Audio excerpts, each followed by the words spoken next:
우리에게 주신 하나님의 말씀은 구약성경 시편 31편 7절부터 9절까지의 말씀입니다. 시편 31편 7절부터 9절까지의 말씀, 우리 한 사람이 읽는 것처럼 마음같이 해서 천천히 합독하여 읽도록 합니다. 내가 주의 인자하심을 기뻐하며 즐거워할 것은 주께서 나의 고난을 보시고 환난 중에 있는 내 영혼을 아셨으며 나를 원수의 수중에 가두지 아니하셨고 내 발을 넓은 곳에 세우셨음이니이다. 여호와여, 내가 고통 중에 있사오니 내게 은혜를 베푸소서. 내가 근심 때문에 눈과 영혼과 몸이 쇠하였나이다. 아멘. 시편 31편 7절부터 9절까지의 말씀을 가지고 나의 고난을 아시는 하나님, 나의 고난을 아시는 하나님이라는 제목으로 하나님의 말씀을 함께 상고하도록 하겠습니다. 아무리 애쓰고 원치 않는다 하여도, 애쓰고 원치 않지만 이 고난을 피할 수가 없는 것 같아요. 우리에게 다가오는 모양은 다르지만 이 고난이라는 점에서는 별반 다르지 않는, 고난은 인생에서 우리의 힘으로는 도저히 풀 수 없는 것, 그래서 우리가 그것을 고난이다 라고 얘기하죠. 우리는 우리의 힘으로 뭔가 조치하고 처리할 수 있다고 생각해 왔는데 어느 한순간 우리의 어떠함으로는 해결할 수 없는 문제를 만났을 때 우리는 고난이다 라고 얘기합니다. 생각해 보면 우리 모두는 에덴 동산에서 떠난 사람들이잖아요. 그거 알고 계세요? 우리는 에덴 동산에서 스스로 떠난 사람들이에요. 에덴 동산이 어떤 곳입니까? 하나님께서 허락하신 그 완전하고 안전한 곳, 우리가 있어야 될 곳, 거기가 에덴 동산이었습니다. 근데 그곳을 박차고 하나님의 어떠함을 부인하며 내 힘으로 살아보겠다라고 혈기를 부리면서 하나님으로부터 독립선언을 한 우리는 아담의 후손이에요. 그러게 우리가 이 땅에서 만나게 되는 고난은 에덴 동산에 머물러 있었더라면 겪지 않을 문제들이었습니다. 그 잘난 혈기를 부리면서 내 선택이 맞다고, 또 내가 가는 그 길이 맞다고 우기면서 떠난 아담의 그 길, 하나님이 원치 않으셨어요. 하나님께서는 에덴 동산에서 수많은 과실들과 또 수많은 자연을 만드시고 누리며 살 수 있도록, 또 그 가운데서 기뻐하며 즐거워하며 사는 것이 하나님께 영광이 됨을 알고 있었기 때문에 하나님께서는 아담과 하와를 에덴 동산에서 지으시고 또 그들을 그곳에서 즐겁고 행복하게 살길 원하셨어요. 근데 혈기를 부리면서 그 에덴 동산에 만족하지 못한 아담과 하와는 결국에는 자신의 어떠함을 따라 에덴 동산을 떠났습니다. 그 결과 만난 것이 우리의 고난의 문제들입니다. 하나님을 떠난 죄로 말미암아 피할 수 없게 된 난제들, 풀 수 없는 숙제죠. 여러분, 고난의 문제를 어떻게 우리가 해석할 수 있을까요? 불가능합니다. 항상 고난은 이런 질문을 만들어내는 것 같아요. 아무리 낙천적인 사람이라고 할지라도, 가끔 살아보다 보면 낙천적인 분들이 계시거든요. 굉장히 긍정적이고 낙천적인 분들이 계세요. 때로는 하나님을 믿지 않는다 하는 무신론적인 사고를 가지신 분들도 계시거든요. 근데 이런 분들도 한결같이 고난이라는 문제 속에서는 똑같은 반응을 하더라고요. 그 질문의 핵심은 뭐냐? 왜 우리 가정에 이런 일이 생겼는가? 왜 나에게 이런 일이 생겼는가? 왜? 정말 한결같아요. 모두가 말하는 게 왜라고 이야기합니다. 고난의 이유를 묻고 있는 것이죠. 고난의 이유를, 의미를 알고 싶어 하는 거예요. 그래서 이런 질문들을 쏟아냅니다. 하나님이 선하시다며, 하나님이 선하신데 왜 내게 이런 고난이 임하는 거야? 나 이해할 수 없어. 이건 신자들뿐만 아니라 심지어 불신자들도 자신들이 고난 속에 있으면 하나님을 운운하기 시작합니다. 하나님 너무하신 거 아니야? 신이 있다면 이거 너무한 거 아니야? 라는 이야기를 하는 것이죠. 자신이 해결할 수 없는 고난 속에서 이런 질문들을 남기게 되는 것입니다. 또한 우리는 함께 신앙생활을 하고 있는 믿음의 가정, 믿음의 식구들 중에서도 고난을 만날 때 이런 생각을 하는 경우들이 있어요.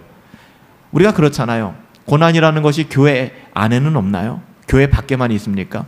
신앙생활 굉장히 잘하는 것 같은 그 누군가에도 고난은 찾아옵니다. 그런데 우리는 그 고난을 바라보면 이런 생각을 하는 것이죠. 저 사람은 하나님을 잘 믿는 것 같은데 왜 저런 고난을 만나지? 왜 저기서 헤어나질 못하는 거지? 왜 고난이 끝이 없는 것일까? 혹시 저 사람에게 어떤 문제가 있는 것은 아닐까? 때로는 우리가 그런 당사자가 될 때가 있어요. 내 삶이 끝없는 고난, 해결할 수 없는 고난, 그것으로 점점되어질 때가 있죠. 그때는 우리는 이렇게 얘기합니다. 하나님 잘못 보셨어요. 전 욥이 아닙니다. 하나님 저는 욥 같은 믿음이 없어요. 저에게 이러시면 안 돼요. 하나님 저는 욥이 아닙니다. 하나님 저는 할 수 없어요. 고통 가운데 신음하기도 하죠. 욥이 만난 것 같은 환경과 상황이 내게 찾아올 수 있다는 두려움이 우리 영혼을 좀 상하게 하는 것 같아요. 오히려 욥기를 보면서 믿음으로 우리가 이렇게 이겨내야 되는구나 라는 것보다도 나 욥처럼 되면 어떡하지? 나 욥처럼 되면 자신이 없는데. 그러니까 결국에는 그 모든 두려움이 증폭되어서 내 영혼을 상하게 만드는 것이죠. 우리가 시편을 읽다 보면 고난 중에서 하나님께 기도하는 내용들이 굉장히 많아요. 그래서 오늘 우리가 공동체 성경 읽기를 할 때도 우리 성우들이 특별히 예수님께 부르짖을 때 정말 감정을 넣어서 부르짖잖아요. 예수님 나를 도와달라고 드라이하게 고백하지 않았을까요? 시편에 나오는 많은 시편 기자들이 그 어려움 속에서 하나님께 질문하고 하나님께 따지고 물으면서 기도하면서 어떻게 잠잠히 그 일들을 행했겠습니까? 시편 기자들이 기도할 때마다 한결같이 고백하는 거, 하나님 언제까지입니까? 이 고백이에요. 하나님 언제까지입니까? 여러분, 고통의 문제와 고난의 문제가 우리를 힘들게 만드는 이유는 그 끝을 알 수 없다는 것입니다. 이것이 어떻게 마무리가 될지 모르겠다는 거예요. 그때 힘들어지는 거예요. 그러니까 기도할 때 하나님 언제까지 이렇게 살아야 하나요? 언제까지입니까? 오늘 본문 9절에 보시면은 우리가 읽은 본문 9절에 여호와여 내가 고통 중에 있사오니 내게 은혜를 베푸소서. 내가 근심 때문에 눈과 영혼과 몸이 쇠약하여졌나이다. 여러분, 시편 13편을 보시면 시편 13편 1절부터 2절에 집중적으로 이런 표현들이 진짜 많이 나와요. 여호와여 어느 때까지입니까? 나를 정말 영원히 잊어버리셨습니까? 주의 얼굴을 도대체 언제까지 나에게서 숨기시겠습니까? 내 영혼이 번민합니다. 종일토록 마음이 근심합니다. 어느 때까지입니까? 내 원수들이 나를 칩니다. 나를 조롱합니다. 어느 때까지 이 일들이 계속되어져야 됩니까? 정말 감정이 입되지 않습니까? 믿음의 사람들도 고난을 만나고 고난 속에서 버거워하며 하나님께 부르짖을 수밖에 없는 인생, 에덴 동산을 떠난 우리들에게 어떻게 보면 당연한 결과인지도 모르겠습니다. 다시 말씀드리지만 고난이 왜 힘들까요? 끝이 보이지 않기 때문에 그래요. 그래서 고난은 우리를 우울하게 만들죠. 고난을 만나면 사람이 우울해져요. 끝이 보이지 않으니까. 버티고보다 나의 어떠함으로 결국 낙심, 마음이 뚝 떨어지게 됩니다. 여러분, 이때도 믿음의 눈으로 주님을 바라보지 않는다면 결국엔 절망이라는 게 뭐예요? 끊어질 절자의 바라볼 망자라 그랬죠. 믿음의 눈으로 주님을 바라볼 수 없는 상태가 절망의 상태예요. 이 지경이 되는 것이죠. 그래서 고난은 우리를 절망 속으로 밀어넣는 질병과도 같습니다. 역설적이지만 고난 속에서 더욱 정신을 차리고 힘든 거 알아요. 경건을 추구하고 거룩을 애쓰는 삶을 살아가야만 해요. 이거 힘든 거 누구나 다 알아요. 그래도 그렇게 사셔야 해요. 이게 우리 영혼을 살리는 길이니까요. 어떤 기도도 괜찮아요. 격식 있는 기도하지 마세요. 격식 있는 기도하지 마세요. 하나님 앞에 모든 가면을 내려놓고 그냥 나아가세요. 중요한 건 기도하는 거예요. 절망하지 않는 거예요. 끊어지지 않는 거예요. 연결고리가 끊어져서는 안 돼요. 기도하는 것이죠. 하나님을 피하지 말고 하나님을 마주하고 기도하셔야만 합니다. 우리는 이유를 알 수 없는 고난 속에서 억울하다고 외칠 수 있어요. 알아요. 하나님 앞에서 가끔 기도하세요. 사람을 찾아가 여러분의 억울한 마음을 쏟아놓는다면 당장은 시원할지 모르겠지만 이내 허무해지고 그 마음은 더욱 비참해질 것입니다. 하나님을 찾으세요. 욥의 친구와 같이 사람의 말과 그 어떠함을 따라 살아가지 마세요. 정말 다윗과 같이 경건한 사람들을 만나세요. 그리고 믿음의 길, 믿음의 동반자의 삶을, 그 우정을 나누시면서 살아가셔야 합니다. 우리가 너무 오랫동안 고통과 고난 속에서 우리의 영혼을 방치하게 된다면 여러분 그렇게 살아가시면 안 돼요. 그러니까 병을 키우지 말라는 겁니다. 그러니까 고통과 고난 속에서 우리가 기도하지 않고 믿음의 동역자들에게 기도를 요청하지 않고 나 혼자 고립되어 살아간다 그러면 버틸 수 없습니다. 절대 버틸 수가 없어요. 고통과 고난 속에 그것도 교만함이거든요. 고통과 고난 속에 내 영혼이 사람들을 피해 고립되어 가는 것, 그러면서도 하나님을 찾지도 않죠. 점점 더 고립되어 가는 것, 이건 교만함입니다. 하나님을 찾으셔야 해요. 그리고 믿음의 귀한 믿음의 동역자들을 찾으셔야 합니다. 하지만 그렇지 않고 그냥 우리의 영혼을 방치하게 된다 그러면 절망에 이르는 병에 걸리게 됩니다. 결국엔 하나님을 볼 수 없게 돼요. 절망하라고 하나님께서 말씀하는 게 아니잖아요. 절망은 더 이상 하나님을 보지 못하는 것, 하나님을 볼 수 없는 지경까지 이르게 되는 것이죠. 그렇게 되면 어떻게 될까요? 언어가 부정적으로 바뀌게 됩니다. 그 사람이 지나가는 곳마다 부정의 아우라가 느껴지게 되는 것이죠. 말 걸기도 힘들고 뭔가 어둡고 말을 걸어봤자 부정적인 이야기밖에는 나오지 않고 영혼이 많이 어려워진 상태예요. 거기서 끝나지 않죠. 더 이상 영혼을 방치하게 되면 이제는 하나님에 대하여도 신앙에 대하여도 비아냥거리게 되고 불신앙적인 태도를 갖게 되는 거예요. 여기까지 가면 안 돼요. 신앙생활 해봤는데 결국 다 똑같더라. 마약과 같더라. 그동안 내가 시간 낭비만 했어. 내가 세상을 누리고 살았어야 되는데 세상 방식, 눈에는 눈, 이에는 이가 진짜 탁월했는데 내가 뭔 짓을 한 거야. 하나님이 선하시다며 어떻게 하나님을 믿는 내 삶이 이렇게 고통스러울 수가 있어. 하나님 도대체 뭐야. 하나님이고 뭐고 일단 이 고통을 벗어나게 해줄 수 있는 걸 좀 찾아보자. 이런 지경까지 가게 되는 것이죠. 그러니까는 하나님이 아닌, 복음이 아닌 세상의 그 어떠함에 눈을 돌리게 되는 거예요. 세상의 방식으로 자기의 고통을 잊어보려고 하는 것이죠. 술을 마시기도 하고 사람을 만나기도 하고 여행을 가기도 하고 동호회에 등록하기도 하고 수많은 것들을 선택하는 거예요. 여러분은 어떠세요? 여러분은 여러분이 풀 수 없는 그 난제 앞에 서 있다면 여러분들 그것이 특별한 환경과 상황일 수도 있고 사람의 관계일 수도 있겠죠. 아니면 내 마음의 병일 수도 있고 육신의 연약함일 수도 있을 거예요. 하지만 이 모든 것이 주는 것은 고난이죠. 동일합니다. 그 고통 속에서 여러분들은 어떤 생각을 하시며 오늘 이 자리에 앉아 계십니까? 나만 이런 고난 속에 버려진 것 아닌지 자기 자신을 불쌍하게 여기며 자존감 다 무너지고 여러분 그렇게 살고 계신가요? 두려워하지 마세요. 믿음의 눈으로 하나님을 바라보셔야 됩니다. 오늘 우리가 읽은 시편 말씀에 보면 시편 기자가 7절 8절에 이렇게 고백해요. 내가 주의 인자하심을 기뻐하며 즐거워할 것은 그 이유가 뭐냐 하면 주께서 나의 고난을 보시고 환난 중에 있는 내 영혼을 아시기 때문이다. 나를 원수의 수중에 가만두지 않을 것이고 결국에는 내가 좁은 문을 통과하고 있지만 나를 넓은 곳에 견고한 터 위에 세워주실 거야. 이걸 알고 있는 거. 이거 어떻게 알 수 있어요? 믿음의 눈으로 보지 않으면 알 수가 없는 겁니다. 그래서 내가 주의 인자하심을 기뻐하며 즐거워한대. 어떻게 하나님을 기뻐하고 즐거워할 수 있지? 가장 저급한 방식은 우리에게 세상적으로 행복할 수 있는 조건들이 만족되었을 때 기뻐하고 즐거워하는 것. 가장 저급한 방식이죠. 정말 우리가 하나님의 뜻을 가장 선명하게 드러내는 것은 오늘 시편 기자의 고백처럼 내가 주의 인자하심을 기뻐하고 즐거워하는데 그 이유는 내가 고난 속에 있어요. 지금도 사망의 음침한 골짜기를 걷고 있어요. 환난이 끊이지 않아요. 그것을 하나님이 보고 계시는구나.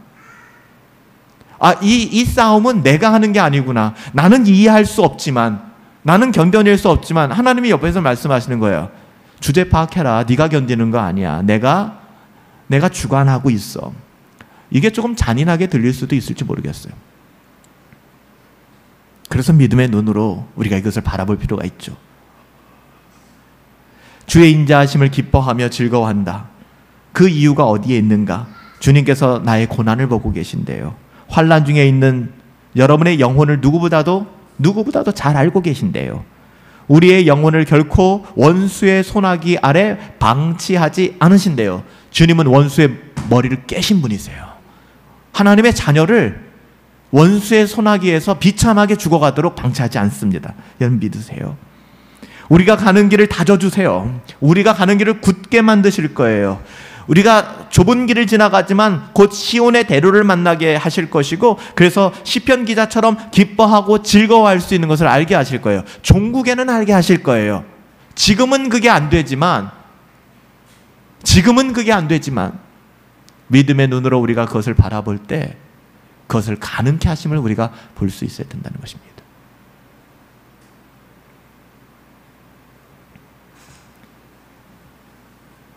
그래서 믿음의 사람들은 어땠을까요? 믿음의 사람들, 우리와 똑같이 이 땅을 살아갔잖아요. 우리가 예수님 말고 믿음의 사람들, 우리와 똑같은 육체를 가지고 이 땅을 살아갔던 사람들, 우리가 고난의 문제를 바르게 해결하기 위해서는 성경에 등장하는 하나님의 사람들을 통해 어느 정도 열쇠를 얻을 수 있습니다. 가장 우리가 잘 알고 있는 사람은 욥이죠.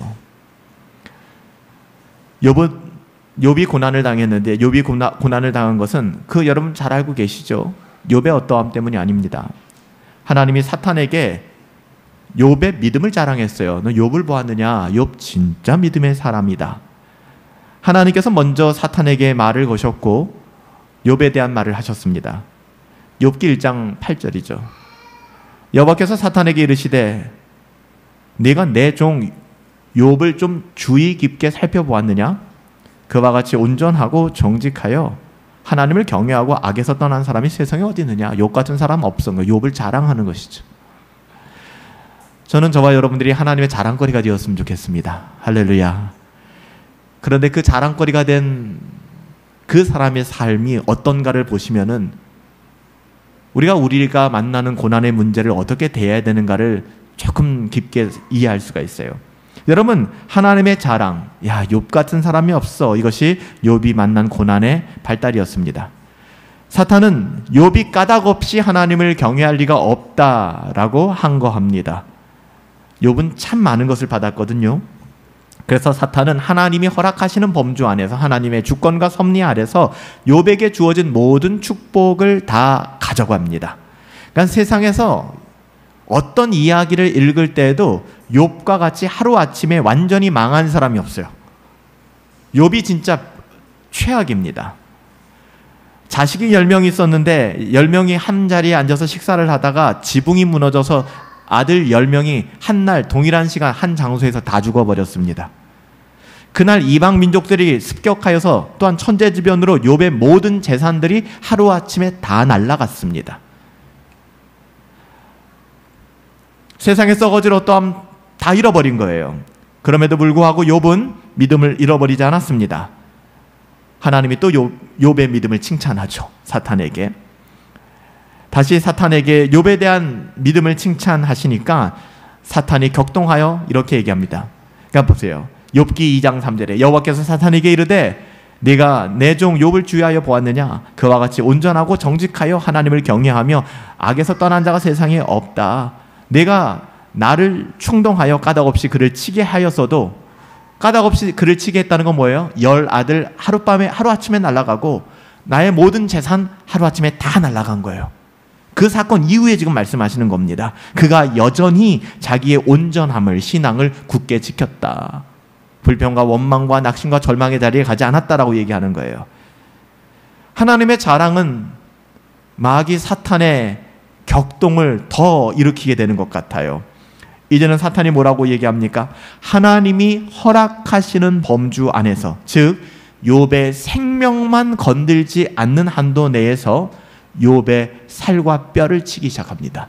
욥의 밖에 있는 문제가 아니라 이제는 욥의 안에 있는 문제를 치기 시작하는 거예요. 욥기는 이때부터 질문의 책이 돼요. 욥이 믿음이 있는 사람이었기 때문에 하루아침에 내 자식이 다 죽는다 할지라도, 내 재산이 다 날아간다 할지라도 그는 흔들리지 않았어요. 별로 질문하지도 않았어요. 주신 분도 하나님이시고 가져가신 분도 하나님이시니까 그런 마음이 있었던 거예요. 그런데 사람이 그래요. 아파 보셨죠? 몸이 아프고 내 안에 어려움이 생기면 이게 버틸 수가 없는 거예요.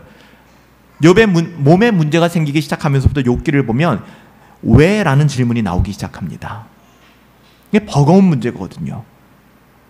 욥은 내내 처음부터 끝까지 왜 하나님? 왜 하나님? 그의 세 친구들은 이 질문에 대하여 어리석은 답을 내어놓습니다. 온전하고 정직하여 하나님을 경외하며 악에서 떠났다. 성경은 그렇게 이야기하고 있지만 그 친구들은 와서 너 인생 잘 돌아봐. 뭐 죄 지은 거 있지 않아? 오히려 욥의 마음을 어렵게 만듭니다. 여러분, 그렇게 아름다운, 어떻게 보면 족장시대 때, 욥은 족장시대 때 사람이거든요. 아브라함 이전의 사람입니다. 이 시대의 사람, 하지만 동방의 의인이라고 불리우던 하나님의 뜻대로 살아가던 이 사람의 삶, 심지어는 하나님이 자랑했던 사람의 삶이 어떠했는가를 살펴보면 우리에게 찾아온 고난의 무게가 조금 다르게 느껴지진 않을까요? 아담을 생각해 볼까요? 보통 사람들은 아담의 삶이 얼마나 고통스러웠을까를 생각하지 않습니다. 여러분, 우리는 에덴 동산을 몰라요. 하지만 아담이라는 사람은 에덴 동산을 경험한 유일한 사람이었습니다. 우리는 에덴 동산이 얼마나 좋고 완벽한지를 모르는 사람들이에요. 근데 아담은 알았어요. 이것을 알았고 이것을 누리고 경험했던 두 사람, 아담과 하와였습니다. 하지만 그들의 죄로 말미암아 그들은 에덴 동산을 떠나게 되었고, 에덴 동산을 떠난 다음에 그들이 마주하게 된 온탕과 냉탕과 같이 정말 이 세상은 비교 불가능한 그런 세상이었어요. 여러분, 그 정도쯤 되면 이 또한 지나가리라 생각하고 빨리 죽여주세요. 빨리 하나님 나라 가고 싶어요. 그런 고백이 절로 나올 겁니다. 아담 몇 년 살았는지 아십니까? 930세를 살았대요. 그 마음을 가지고 930세. 930세를 사는 동안에 우리가 창세기를 읽었죠? 그는 자신이 낳은 아들들이 서로를 죽이는 살인사건을 경험해야만 했습니다. 에덴 동산에선 상상도 못했던 일이 에덴 동산을 가출한 부모로 말미암아 버젓이 벌어지고 있는 거예요. 그는 가인의 후손들이 하나님을 떠나 범죄하는 모습을 봐야만 했어요. 피눈물이 났을 것입니다. 자신의 범죄로 말미암아 자신이 혈기를 부리며 에덴 동산을 떠나 하나님을 거역하고 반역했던 그 범죄로 말미암아 줄줄이 낳는 모든 자손들이 패역하고 악을 행하는 그 모습들에 치를 떨어야만 했을 거예요. 그가 몇 살에 에덴을 떠났을지는 잘 모르겠지만 거의 900년이 넘는 시간 동안 그는 에덴 동산을 떠나 그 모든 악한 세상을 마주대하며 살아야만 했습니다. 여러분, 이것은 대단한 고통 아닐까요? 우리가 믿음의 조상이라고 하는 아브라함은 어떨까요? 하나님이 불러내셨잖아요. 하나님이 본토 친척 아비 집을 떠나 내가 내게 지시할 땅으로 가라라고 말씀하신 분은 하나님이세요. 거기에 순종한 것은 아브라함입니다. 아브라함은 하나님의 부르심을 받아서 갈대와 우르를 떠나 가나안에 정착했습니다. 하나님께서는 그에게 자손을 약속했고 땅을 약속했고 모든 축복을 보장하셨어요. 하지만 아브라함이 가나안에 사는 동안에 가나안 땅은 기근이었습니다. 옥토가 아니었어요. 기근이었어요. 그래서 애굽으로 내려가야만 했어요. 거짓말을 해야만 했어요. 자기의 아내를 누이라고 거짓말을 하는 지경까지 놓이게 되었어요. 주변에 온갖 왕들이 위협하는 상황에 놓이기도 했어요. 그래서 사설 경비원을 두지 않으면 살 수 없을 만큼 어려운 환경에 노출되기도 했어요. 아브라함은 살아가면서 자신의 땅 한 평도 소유하지 못했기 때문에 사랑하는 아내 사라가 죽었을 때 그녀의 매장지를 얻기 위하여 땅을 어렵게 구입해야만 했습니다.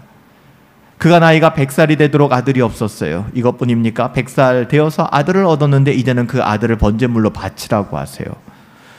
여러분, 어떻게 우리가 고난이 없는 삶이라고 할 수 있겠어요?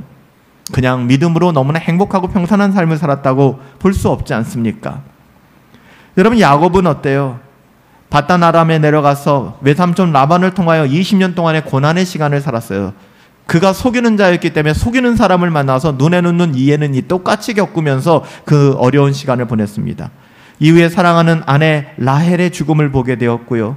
비록 거짓말이긴 했지만 라헬을 통해 얻은 너무나도 사랑하는 아들 요셉이 죽었다라는 비보를 들어야만 했습니다.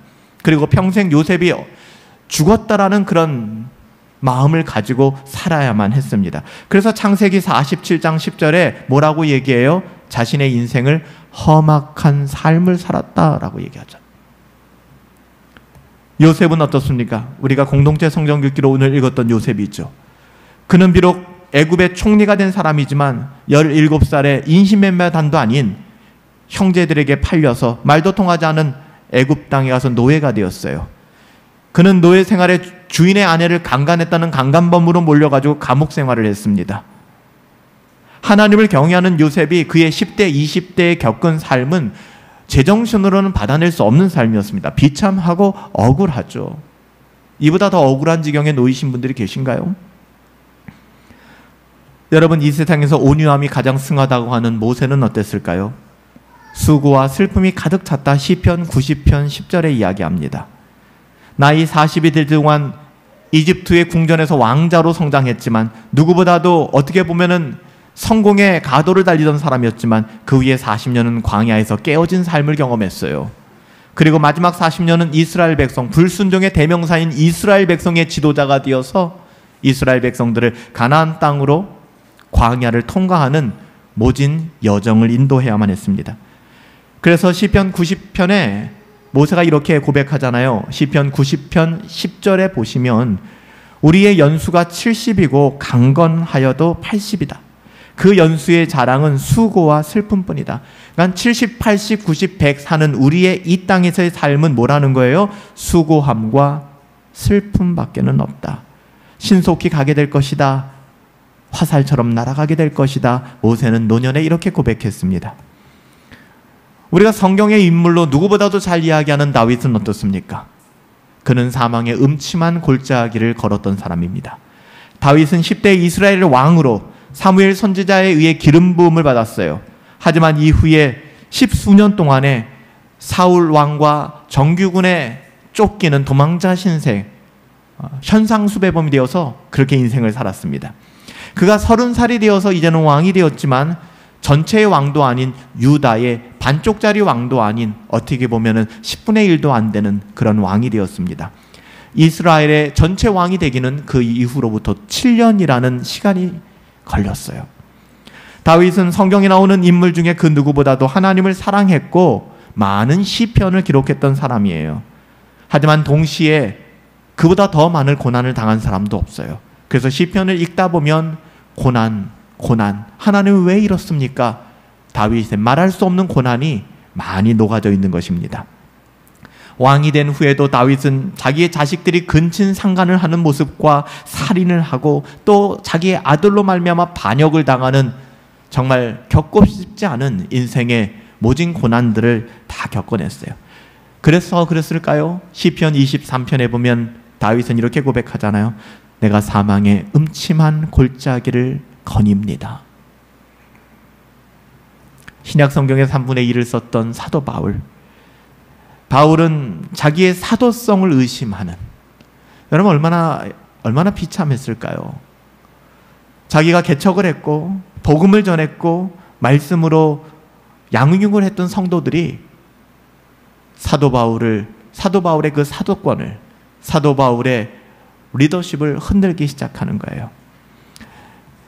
정말 많이 힘들었을 거예요. 사도 바울은 그렇지만 고린도후서 6장 10절에 이렇게 고백합니다.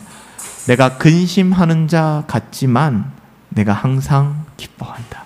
여러분, 이 말이 정말 여러분 마음속에 와닿습니까? 내가 근심하는 자 같이 보이지만 내 안에는 너희들이 모르는 참된 기쁨이 있다.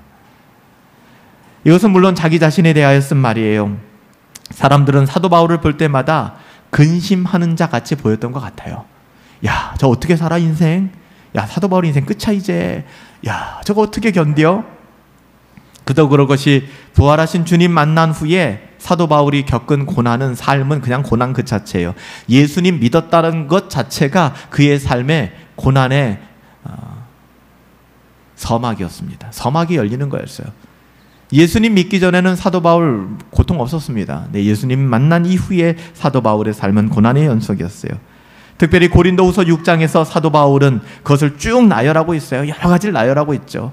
하지만 이런 고난과 고생 속에서 사도 바울이 말하고자 하는 것은 자기가 그리스도로 말미암아 얻게 된 기쁨은 결코 소진되지 않았다는 것입니다. 내가 이 세상의 그 어떠함으로 탈탈 털렸지만 내 안에 있는 그리스도로 말미암는 그 기쁨은 소진되지 않았던 거예요. 그는 항상 기뻐하라고 권면할 뿐만 아니라, 권면만 하는 것이 아니라 항상 기뻐해야 될 이유를 알고 있었던 사람입니다. 마지막으로 저 예수님 한번 이야기하고 싶어요. 예수님도 우리랑 똑같은 육신을 입고 이 땅 가운데 오셨잖아요. 이사야서 53장 4절에 예수님을 뭐라고 예언합니까? 능력의 사람? 기쁨의 사람? 아니에요. 슬픔의 사람이다 라고 얘기합니다. 예수님이 이 땅에서의 삶은 인간적으로 볼 땐 슬픔이었어요. 예수님은 성삼위 하나님 가운데 2위 성자 예수님이세요. 완전한 기쁨이 무엇인지 분명히 아셨던 하나님. 하지만 이사야 선지자의 예언대로 그는 실로 슬픔의 사람으로서 이 땅을 살아가셨습니다. 모든 것을 감내내셨어요. 우리의 죄의 모든 것을 담당하시기 위하여. 제가 이렇게 길게 성경 전체에 나오는 믿음의 사람들의 일부지만 그들의 삶을 소환하여 여러분들에게 나누었을까요? 우리는 정직한 질문을 여기서 스스로에게 던질 필요가 있습니다. 이렇게 하나님의 사람들이 욥과 같이, 바울과 같이 하나님을 만나고 하나님께 칭찬을 듣고 하나님 눈에 띄고 그런 사람들이 고난을 겪는다면 여러분 하나님을 믿으시겠습니까? 전 그걸 묻고 싶어요. 그렇지 않다면 적어도 우리가 하나님을 믿는 이유 중에 큰 부분이 나의 어떠함을 만족시켜 주시기 때문에, 그 조건이 성취되기 때문에 우리가 하나님을 믿는 조건적인 그런 만남일 뿐이죠. 우리가 성경에서 확인하잖아요. 하나님이 그의 신앙을 자랑해 주었던 욥, 박살이 났잖아요. 하나님이 불러주셨던 아브라함, 여러분 아브라함으로 살고 싶습니까? 못 견딜 거예요. 다마스커스로 넘어가는 그 길에서 광명한 빛으로 임재하신 예수 그리스도를 만난 사울, 사도 바울. 여러분 그가 예수님을 만난 그 이후에 그의 모든 삶은 고난이었습니다. 그렇다면 여기서 우리가 질문을 던져야죠. 우리가 그게 예수 믿는 삶을 인정한다면, 그것이 예수 믿는 삶의 큰 부분이라는 것을 우리가 인정한다면 나는 이런 하나님을 믿을 수 있는가 하는 문제입니다. 그리스도께서 모든 고난을 다 짊어지셨고 해결하셨기 때문에 이제 여러분들은 더 이상 고난을 받지 않아도 돼요 라고 말씀하시는 분들도 계십니다. 하지만 단언컨대 그것은 성경이 말씀하는 것과는 다릅니다. 우리가 예수를 믿는다는 것이 결국 고난의 면죄부가 되지 않는다는 것입니다. 듣기에는 좋죠. 예수님이 이미 여러분의 모든 죄와 여러분의 모든 고통을 십자가에서 다 담당하셨기 때문에 여러분들에겐 더 이상 고통의 길은 없습니다. 꽃길만 걸으십시오. 듣기 좋죠. 당장 아멘 하고 싶죠. 그런데 어떻게 해요?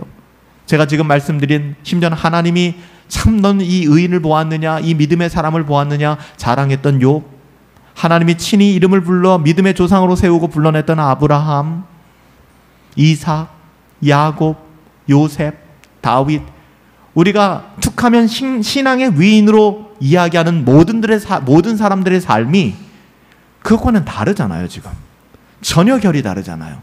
그러면 우리가 이걸 피해갈 게 아니라 분명하게 우리도 이 부분에 대하여 마주대하고, 그럼 내 신앙은 뭐지? 물론 우리가 고난을 당할 때 고난에는 여러 이유가 있습니다. 우리가 회개하고 고쳐야 되는 죄 때문에 임한 고난도 있어요. 내가 성령 충만하지 못하고 세상의 그 어떠함으로 선택했기 때문에 오는 불이익도 있고 어려움도 있습니다. 때로는 그런 것이 아무것도 없는데 애매히 당하는 고난도 있어요.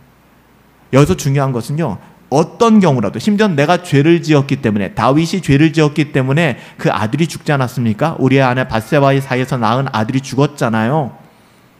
죄에 대한 하나님이 책임도 묻기도 하십니다. 때로는 우리가 죄를 지었기 때문에 고난을 당하기도 해요. 그거 없는 얘기 아닙니다.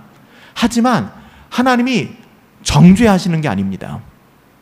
고난을 통하여 다시 회개케 하시고, 고난을 통하여, 고난의 대가를 통하여 다시 한번 우리가 그 잘못을 저지르지 않게 하시고 하나님께로 돌아올 수 있는 길을 열어주시는 거예요. 그러니까 우리가 절망하면 안 되는 겁니다. 고난 앞에서. 사도 바울이 여러분들이 볼 때는 나는 고난 속에 있는 사람이고 슬픔 속에 있는 사람인 것 같지만 내 안에는 기쁨이 있습니다. 오늘 우리가 읽은 본문 말씀에서 시편 기자가 내가 여호와 인자하심으로 말미암아 기뻐하고 즐거워한다. 이 기쁨과 즐거움은 도대체 뭘까? 기독교가 말하는 기쁨 도대체 뭘까? 이것은 분명히 인생에서 고난을 피해가는 기쁨은 아닙니다. 그러니까 내가 원하는 대로, 내가 원하는 방식대로 인생이 됐을 때 누리는 기쁨은 아니에요. 아지스 페르난도는 고난과 기쁨이라는 그런 책을 썼는데요. 아지스 페르난도는 특별히 신약 성경이 말하는 기쁨이 대부분 고난이 주는 축복으로 언급되어져 있다라고 그의 책에서 지적을 합니다. 오늘 요셉의 삶을 통해서도 공동체 성경 읽기를 보면서 계속 나오잖아요. 그가 형통하였더라. 그가 형통하였더라. 뭐 하고 있는데? 갇혀 있는데. 배신당하고 있는데. 형통하였더라. 그럼 뭐예요? 하나님이 나를 바라보고 계시는구나. 하나님이 나와 함께 하시는구나. 여러분, 이 사실을 기억하고 이것을 누리고 살아가는 인생이 형통한 인생이라는 거예요. 그래서 아지스 페르난도는 고난과 기쁨이라는 그의 책에서 신약 성경에 대부분 나와 있는 그 기쁨, 즐거움, rejoice, joy 이런 단어들은 대부분이 고난이 주는 축복으로 언급되어져 있다는 겁니다. 그냥 그들이 가는 곳마다 좋은 것 입고 좋은 것 먹고 좋은 데서 자고 그래서 그들이 기뻤다. 여러분, 이렇게 기록하고 있잖아요. 이것이 기독교 신앙의 파라독스예요. 역설입니다. 사도 바울이 말하는 것처럼 이런 얘기죠. 근심하는 자 같지만 항상 기뻐하고.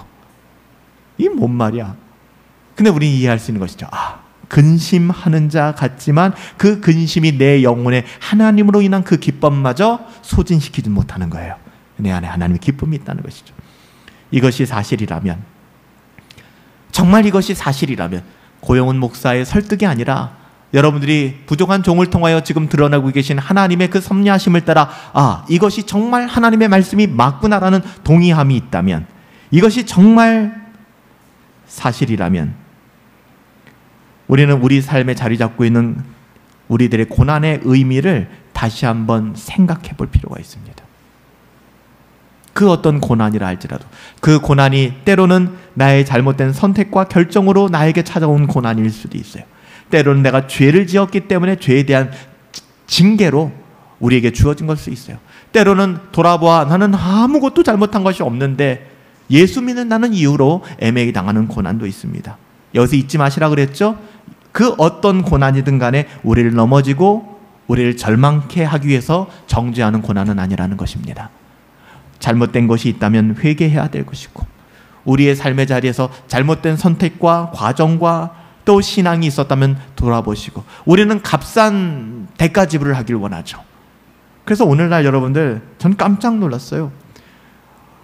음주운전 사고가 굉장히 많잖아요. 거기에 대한 피해자들도 많고, 뭐 TV에 보면 변호사님이 나와서 그 다루는 거 보면 음주운전 사고 진짜 많거든요. 그렇게 목숨을 잃는 아이들도 많고 사람들도 많은데, 음주운전을 하고서 우리나라에서는 너무나 이 양형 기준이 낮은 거예요. 다들 그 패널들도 막 흥분을 하는 거죠. 근데 어떤 카페가 있더라고요. 음주운전자들의 카페. 그래서 음주운전에 걸리면 어떻게 형을 낮게 받을 것인가. 반성문 쓰는 법. 반성문 최대로 많이 써라. 근데 어떤 사람이 보니까 청년 셋이죠. 청년 셋이 술 진탕 마시고 운전을 한 거죠. 그래서 정면 충돌해서 한 사람이 죽을 뻔했어요. 그런데 징역 6개월에 집행유예 1년. 아무것도 아닌 거예요. 그냥 나와서 사는 겁니다. 근데 어떻게 그렇게 판단이 됐는가를 보니까, 조문을 보니까 반성문을 10번을 써냈다는 거예요. 반성문을. 근데 피해자에게는 단 한 번도 반성하지 않는 거예요. 정말 우리나라 법이 잘못됐잖아요. 왜 법원에 반성문을 써서 내요? 피해자에게 반성을 해야죠. 감형받기 위하여. 제가 말씀드리는 건 우리가 하나님 앞에 그럴 때가 너무 많아요. 내가 이런 문제로 죄를 지었어요. 하나님, 이것만 잘 해결해 주시면. 내가 생각해도 이 문제 때문에 이 어려움이 내게 찾아온 것 같아. 하나님, 묻지도 따지지도 말고 나 이거 너무 힘들어. 이거 해결해 주세요. 그럼 내가 회개하고 다시 돌아갈게요. 때로는 하나님께서는 우리를 너무 잘 아시는 거예요. 그래서 때로는 이 죄의 문제에 하나님께서 집요하게 말씀하시며 우리를 흔들 때가 있어요. 우리가 이해할 수 없는 영역으로. 여러분, 그때도 우리는 선하신 하나님을 바라보며 하나님이 날 죽이려고 하는 게 아니구나. 하나님 날 사랑하시는구나. 여러분, 그리고 회개하고 돌아오면 돼요. 다윗이 그랬잖아요. 다윗이 반역을 당했고, 다윗이 어려움을 당하고, 왜요? 다윗이 지었던 죄악들 때문에. 여기서 다윗이 불평합니까? 이건 너무하잖아요. 하나님 그렇게 얘기하나요? 묵묵히 때로는 왕의 보좌에서 내려와 말을 타고 하야하면서 백성들이 침을 뱉으면서 저 새끼 잘됐다, 지가 저거 왕 잡아먹고 사울을 폐위시키더니 결국엔 적고를 당하는구나, 직설적으로 모욕을 당하잖아요. 다윗의 군대 장관이 칼을 들어서 명하십시오, 당장 가서 목을 베겠습니다. 다윗 뭐라고 얘기해요? 그게 맞다, 그냥 둬라. 묵묵히 자기 아들에 의해서 배신당하고서 떠나게 되잖아요. 이 과정을 통하여 다윗은 참된 회개를 하게 되고 하나님의 은혜를 회복하게 되는 거예요. 우리가 어떤 환경과 상황 속에서 찾아오는 고난으로 인하여 우리가 하나님의 자녀로서의 기쁨을 누리고 있지 못한다면 우리는 불평과 원망, 낙심과 절망, 때로는 주체할 수 없는 분노, 여러분 그래서 안 돼요. 다 내려놓으세요. 다시 한번 우리 안에 있는 고난의 의미를, 어려워요, 알아요. 굉장히 어려운 작업이에요. 하고 싶지 않은 작업이고요. 그렇지만 해야만 하는 작업입니다. 이게 신앙생활. 누가 신앙생활이 쉽대요? 누가 신앙생활이 편하대요? 씨름해야 돼요. 야곱이 야복강가에서 씨름했던 것처럼 씨름하고 그 결과는 환도뼈가 나간 겁니다. 평생 장애 등급 받고 살았어요. 하나님께서 여러분의 고난을 알고 계십니다. 여러분 잊지 마세요. 하나님이 여러분을 버리신 게 아닙니다. 여러분을 죽이려고 하는 게 아니에요. 하나님께서는 여러분의 고난을 아시며 여러분이 정말 말할 수 없는 그 고난과 어려움 속에서 여러분의 영혼이 하나님의 영광을 바라보길 원하세요. 이것이 어떻게 가능할까요? 그렇게 끊임없이 경건을 추구하시고 하나님을 바라보시고 믿음의 눈으로 우리가 찬양한 것처럼 이 또한 지나가리라 타령처럼 푸념하지 마세요. 그렇게 지나가는 것이 아닙니다. 믿음의 눈으로 바라볼 때 지나가게 되는 거예요. 우리의 고난을 너무나도 잘 아시는 하나님이 우리와 함께 계신다라는 그것 잊지 마시고 주님이 함께 계심으로 주님으로 즐거워할 수 있는 인생의 여정을 힘내어 용기 있게 다시 한번 걸어가실 수 있게 되기를 예수님의 이름으로 축복합니다. 살아계신 아버지 하나님, 우리를 찾아오는 고난의 문제를 어떻게 해석해야 할까? 신앙이 좋다라고 생각하는 삶의 열매는 과연 어떤 것일까? 우리가 생각할 때에는 이 땅에서 많은 것을 누리며 그렇게 살아가는 것이라고 생각하기 쉬운데 오늘 살펴본 9명의 성경의 인물들, 예수님을 포함해서 와, 정말 너무나도 힘듭니다. 그럼에도 불구하고 성경이 우리에게 제시하고 있는 하나님의 자녀들, 하나님을 사랑하는 자의 삶이 이러하다면 심지어 우리가 만나는 삶의 고난의 문제를 우리가 어떻게 마주해야 할까요? 하나님께서 우리에게 허락하시는 고난의 문제가 우리를 정죄하며 절망 가운데 밀어넣는 것이 아니라 너무나 고통스럽지만 때로는 이 일들을 통하여, 이 과정들을 통하여 내 영혼이 회복되어지고 상처 입은 치유자로 더욱더 강건해질 수 있음을 하나님 믿습니다. 우리에게 은혜를 더하여 주시옵소서. 기독교라고 하는 것은 그냥 체념하듯이 시간만 지나면 이 또한 지나가게 될 거야, 이런 운명론자들이 아닙니다.